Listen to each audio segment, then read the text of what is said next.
السلام عليكم ومرحبا بكم في ساريتا كويزين. جيت نطلع عليكم اليوم بواحد الحلوى تاع السنيوه توجدوها في رمش التعين. راح تجيب بنينه وتقطع كميه لا باس بها ومكوناتها جد بسيطه. يلا معايا احبابي على الوصفه طريقه التحضير. وكما عودتكم قبل ما تكملوا لا فيديو سيل فو بلاي فضلا وليس امرا خليوا لي هذاك اللايك، دوسوا على هذاك الاصبع تاع الاعجاب، ومن فضلكم تعليقاتكم تهمني بزاف خاصة إذا كانت تعليقات إيجابية. يلا معايا أحبابي على الوصفة وطريقة التحضير. أول حاجة راح نحتاجوا نصنعوا الطبقة الأولى ألا وهي طبقة البيضاء. راح يجي فيها 2 حبات تاع بيض كاملين، قرصتنا تاع الملح وملعقة قهوة مملوءة جيدا تاع لافاني، كاس تاع سكر حبيتوا تنقصوا منه إصبع نقصوا يعني باش تنقصوا شوية الحلاوة.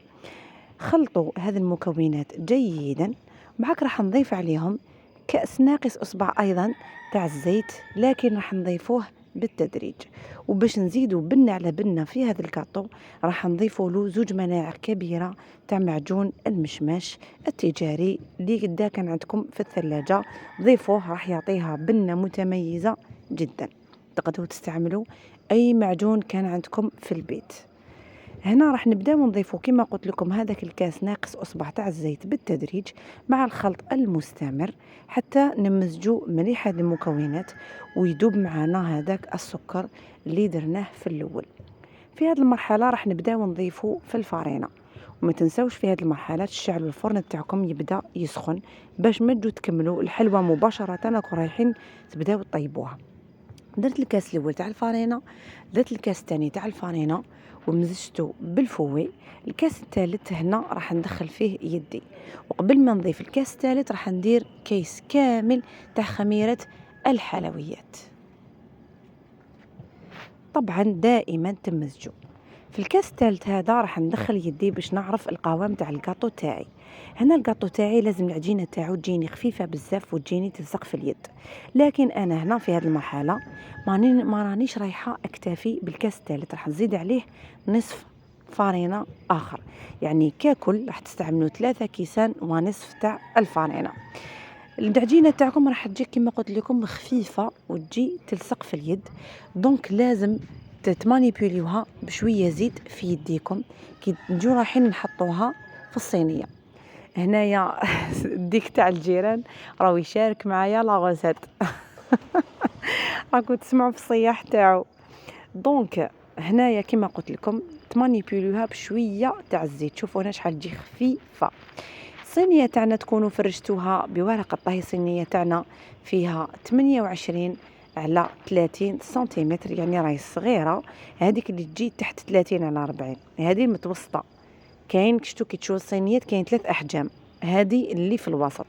تقدروا حتى ديروا في ان غام كان بيركس ولا تستعملوا سنيوه تاع الفوغ اذا كانت سنيوه صغيره.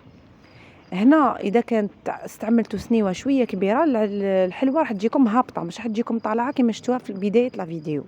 دونك انا هنا غير نهبطها بالاستعانه بالزيت في يدي، نحطها طيب من تحت غير نشوف الجوانب تاعها حمارو، نشعلها من فوق تتحمر. الطبقه الثانيه راح تحتاجوا فيها بسكوي، اي بسكوي. انا هنا عندي بوتي بيغ رخيص كامل في الاسواق راهو يدير 3 ب10,000. استعملت انا كاس وانص عفوا باكي ونصف. رحيتهم، واذا كان عندكم الميزان وزنوا 200 غرام في هذه الصينيه. ضفت عليهم 2 حبات تاع بيض، وضفت عليهم ملعقه كبيره تاع لا مارغرين الطريه، وضفت عليهم ملعقه كبيره تاع الكاكاو، وراح نضيف عليهم ايضا ملعقه كبيره تاع المعجون اللي تستعملوه في الطبقه البيضاء استعملوه في هذه الطبقه، راح تاني تعطي بنه على بنه.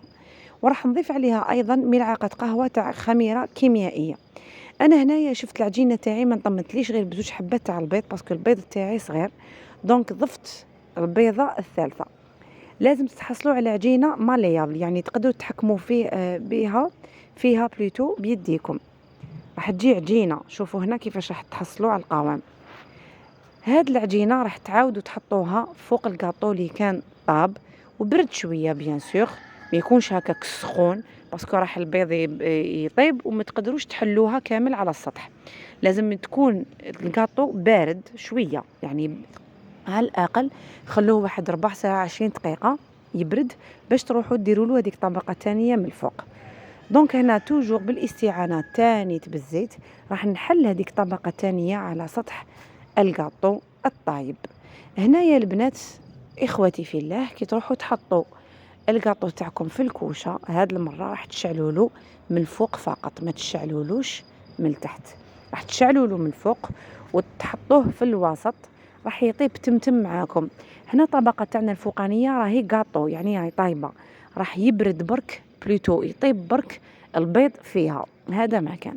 انا هنايا للتزيين والبنه ايضا راح نضيف رشه تاع كاوكاو مرحي ونهبطو هكذا باش يلصق، نهبطو بيدي باش يلصق على سطح تاع هذاك الكاطو او الطبقه الثانيه اللي راهو فيها الزيت، يعني راح يلصق هذاك الكاوكاو.